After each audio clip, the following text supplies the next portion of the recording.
Previous lecture में हमने coulomb law को स्टडी कर लिया था, उसका कुछ पोर्शन बाकी था, उसको हम इस लेक्चर में स्टडी करेंगे। हमने ये देखा कि दो चार्जेस के दरमियान जो फोर्स होती है उसका फार्मूला होता है K into Q1 into Q2 over है R स्क्वायर।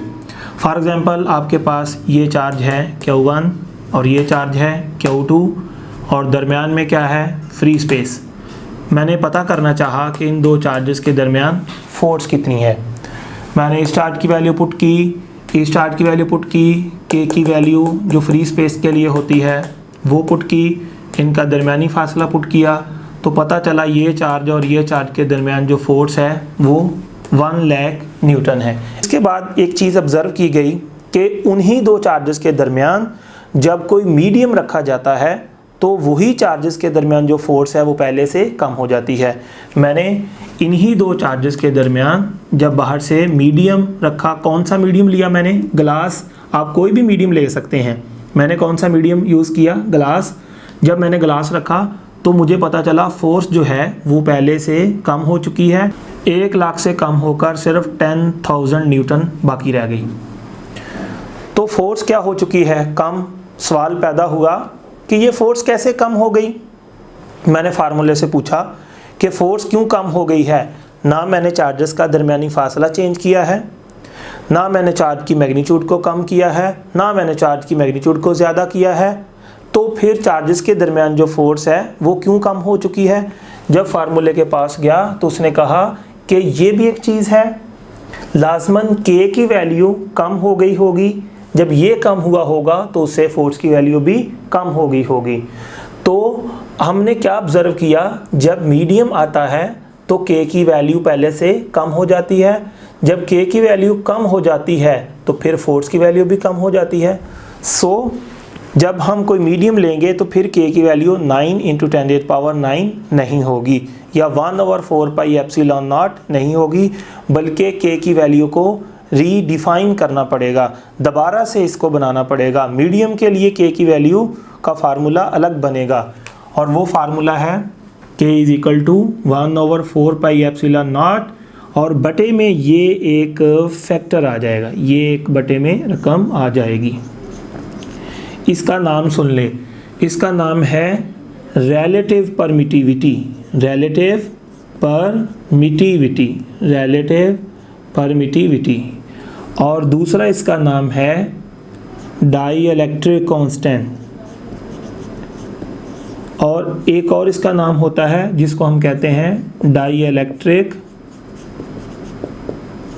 कोएफिशिएंट। तो ये सारे नाम पढ़ेंगे। रिलेटिव परमिटिविटी सबसे ज़्यादा यूज़ होगा, डाइइलेक्ट्रिक कांस्टेंट भी कह सकते हैं, इसको डाइइलेक्ट्रिक कोएफिशिएंट भी कह सकते हैं। ये किसका होता है, ये हर मीडियम का अपना अपना होता है। फॉर एग्ज़ाम्पल जो ग्लास है, ग्लास के लिए रिलेटिव परमिटिविटी की जो वैल्यू है वो 10 है, ऐसा हमने ऑब्ज़र्व किया एक्सपेरिमेंटली। इसका क्या होगा, जब ग्लास की यहाँ पे 10 पुट करेंगे वैल्यू, तो जब K के बटे में 10 आएगा, K की वैल्यू 10 टाइम्स रिड्यूस हो जाएगी। जब K की वैल्यू 10 टाइम्स रिड्यूस हो जाएगी तो फोर्स की वैल्यू भी 10 टाइम्स रिड्यूस हो जाएगी। इस तरह मीडियम जब आता है तो बटे में ये चीज़ आ जाती है जिससे K कम होता है। जब K कम होता है तो फोर्स कम हो जाती है।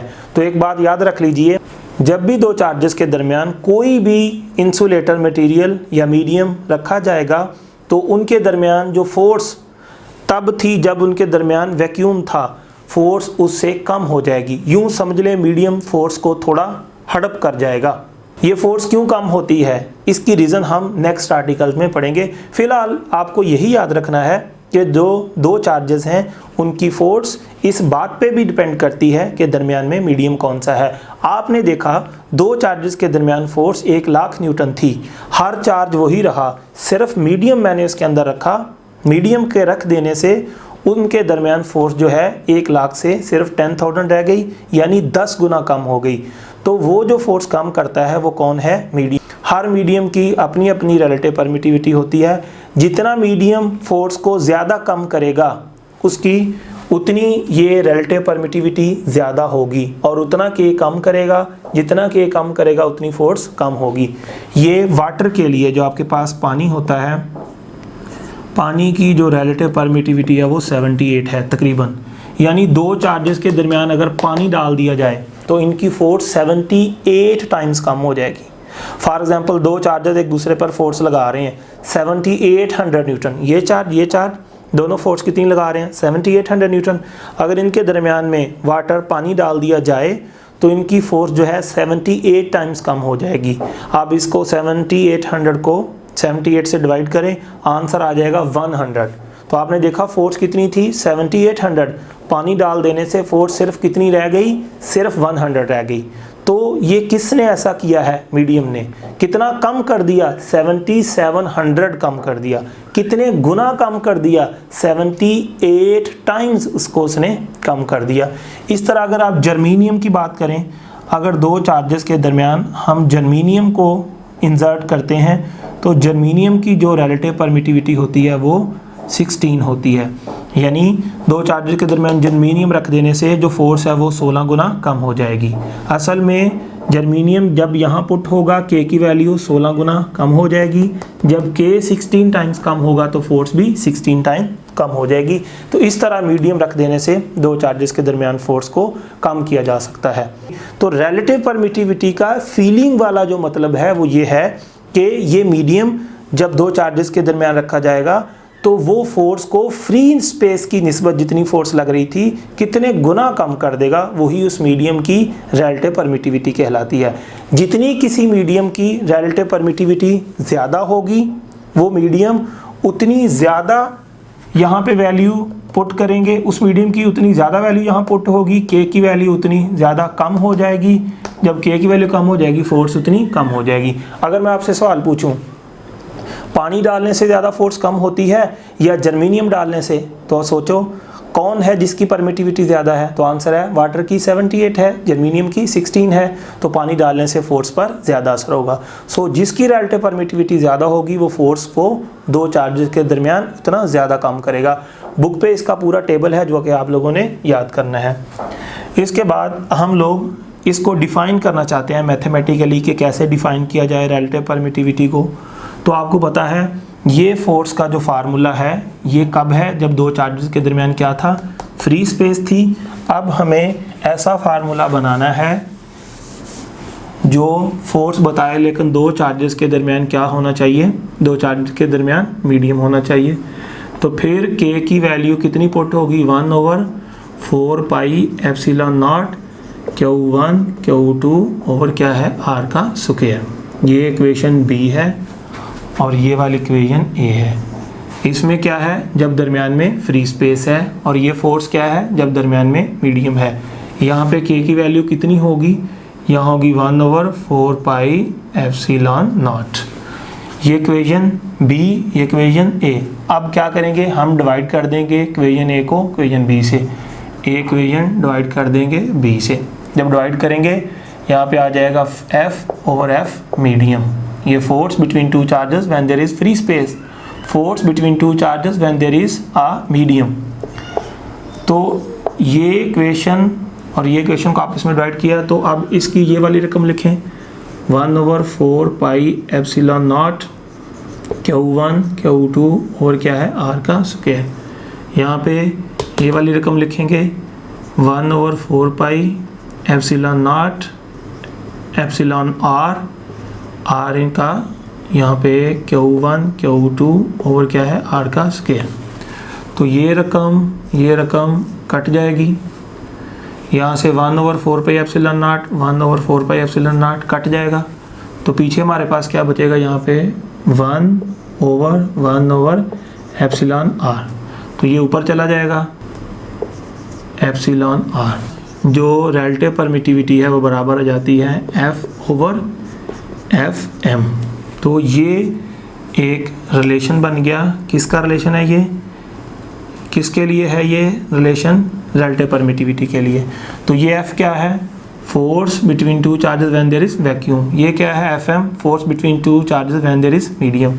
तो ER को हम डिफाइन कैसे करेंगे, this is the ratio of force between two charges when there is free space and force between two charges when there is a medium। इसका फार्मूला बेशक यही है, लेकिन इसकी फीलिंग जो है आपको याद रखनी है कि रिलेटिव परमिटिविटी का मतलब होता है कि ये मीडियम फोर्स को कितने गुना कम कर देता है फ्री स्पेस की निस्बत। ठीक है, अब अगला सवाल, एप्सिलॉन आर का कोई यूनिट होता है? तो मैं आपसे पूछता हूँ, ये देखो ये भी क्या चीज़ है, ये क्या चीज़ है? फोर्स। ये भी क्या है? फोर्स। तो इसका यूनिट क्या आएगा? न्यूटन। इसका यूनिट क्या आएगा? न्यूटन। न्यूटन न्यूटन को कैंसिल कर देगा तो कोई यूनिट नहीं है। सो एप्सिलॉन नॉट आर क्या है? डिमेंशन लेस क्वांटिटी है, इसका कोई यूनिट नहीं होता। एमसीक्यू आ सकता है, क्या इसकी कोई डिमेंशन होती है? तो आंसर है ना इसकी डिमेंशन है, ना इसका यूनिट है।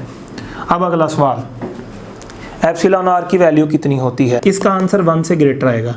एप्सिलॉन आर का आंसर ग्रेटर देन 1 आएगा। क्यों आएगा ग्रेटर देन 1? देखो ये फोर्स कौन सी है? फ्री स्पेस वाली। ये फोर्स कौन सी है? मीडियम वाली। तो आपको पता है ये फोर्स ज़्यादा होती है, ये कम होती है। तो ऊपर वाली रकम बड़ी हो, नीचे वाली रकम छोटी हो, तो जवाब 1 से ग्रेटर आएगा। सो ई आर की वैल्यू 1 से ग्रेटर होती है। दूसरा पॉइंट, इसका कोई यूनिट नहीं होता। तीसरा पॉइंट, इसकी कोई डिमेंशन नहीं होती, ये डिमेंशन लेस क्वांटिटी है। एक और बात आपको बताऊं, इसकी वैल्यू 1 होती है फॉर द फ्री स्पेस। 1 कैसे? देखो ई आर का फार्मूला क्या है? फोर्स जब फ्री स्पेस होती है बटे में क्या है? फोर्स जब मीडियम होता है। तो मैंने इसकी वैल्यू किसके लिए पता करनी है? फ्री स्पेस के लिए। तो ये भी क्या है? Free space. और मीडियम कौन सा यूज़ किया? Free space. तो ये भी फ्री स्पेस वाली फोर्स और दूसरी भी कौन सी है? फ्री स्पेस वाली। ये कट जाएंगे, आंसर कितना आएगा? 1। तो आपने क्या याद रखना है, इसकी वैल्यू किसी भी मीडियम के लिए 1 से ग्रेटर होती है, लेकिन फ्री स्पेस के लिए इसकी वैल्यू 1 होती है, क्योंकि ऊपर वाली रकम भी फ्री स्पेस, ये भी फ्री स्पेस। तो आंसर क्या आएगा? 1 आएगा। तो ये था सारा रिलेटिव परमिटिविटी के बारे में। नेक्स्ट जो हमने देखना है वो ये है कि फोर्स एक वेक्टर क्वांटिटी है। फॉर एग्जांपल ये एक पॉजिटिव चार्ज है और ये वाला भी एक पॉजिटिव चार्ज है। ये चार्ज इसको फोर्स लगाता है इस तरफ, ये चार्ज इसको फोर्स लगाता है इस तरफ। दोनों आपस में क्या कर रहे हैं? रिपेल। ये इनका दरमियानी फासला है r। ठीक है, अब आपको पता होना चाहिए यहाँ पर कि ये फोर्स इस डायरेक्शन में है, ये फोर्स इस डायरेक्शन में है। दोनों की डायरेक्शन क्या है? सेम नहीं है। तो फिर इस फोर्स और इस फोर्स का नाम भी सेम नहीं होना चाहिए। तो आपको यहाँ पे मैं सिखाऊंगा कि इसका नाम कैसे रखना है, जो इस चार्ज पे फोर्स लगी और जो इस चार्ज पे फोर्स लगी। आपकी बुक में जो दिया गया है वो ये है कि फोर्स किस चार्ज पर लग रही है, तो आंसर है 2 पे। तो यहाँ पे 2 लिख लो सबस्क्रिप्ट में। इस फोर्स को लगा कौन रहा है? Q1। तो यहाँ पे क्या लिख लेना है? 1। F21 का मतलब क्या है? वो फोर्स जो 2 पर लग रही है, कौन लगा रहा है? 1। ये अंदाज होता है लिखने का। अब ये चार्ज पर जो फोर्स लग रही है इसका क्या नाम रखा जाए? तो देखिए किस पर लग रही है? 1 पर। कौन लगा रहा है? 2। तो इसका नाम क्या आ जाएगा? F12। क्या दोनों फोर्सेस बराबर हैं? आंसर है नहीं। फोर्स एक वेक्टर क्वांटिटी है, इसकी डायरेक्शन आपको पता है इस तरफ है, इसकी डायरेक्शन इस तरफ है, तो ये बराबर नहीं है। अब हमें इस फोर्स को एज अ वेक्टर लेना है। आपको पता है कोई भी जो वेक्टर होता है A फॉर एग्जांपल, ये बराबर होता है इसकी मैग्नीट्यूड मल्टीप्लाई बाई इसका यूनिट वेक्टर। आप लोगों ने फर्स्ट ईयर में पढ़ा हुआ है। यहाँ पे ये वाली जो फोर्स है F21, ये किसके इक्वल होगी? देखिए F21 फोर्स बराबर होगी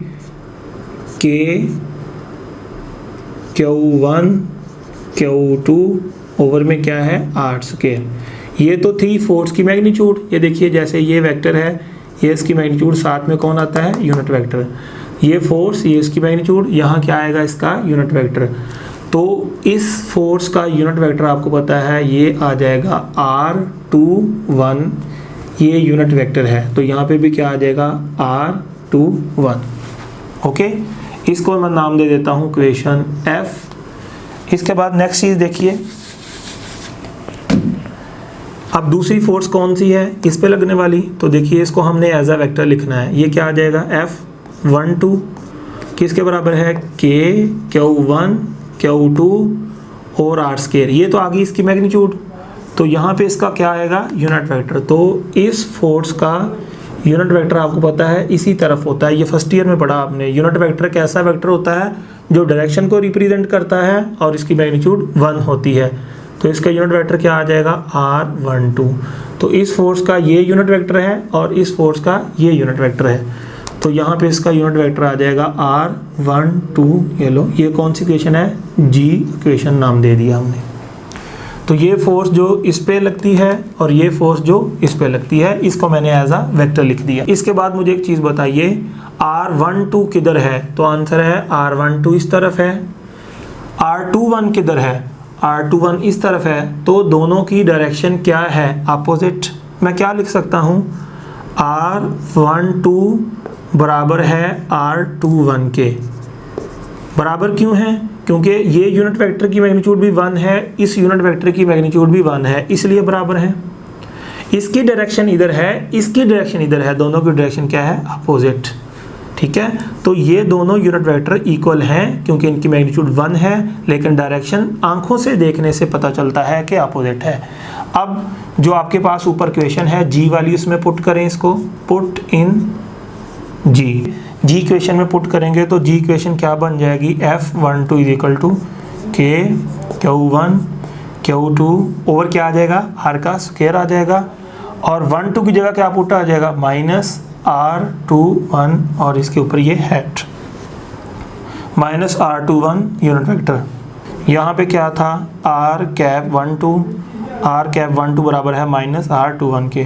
तो मैंने यहाँ से वैल्यू पुट कर दी यहाँ पे, जी इक्वेशन मॉडिफाई होकर जी डैश बन गई।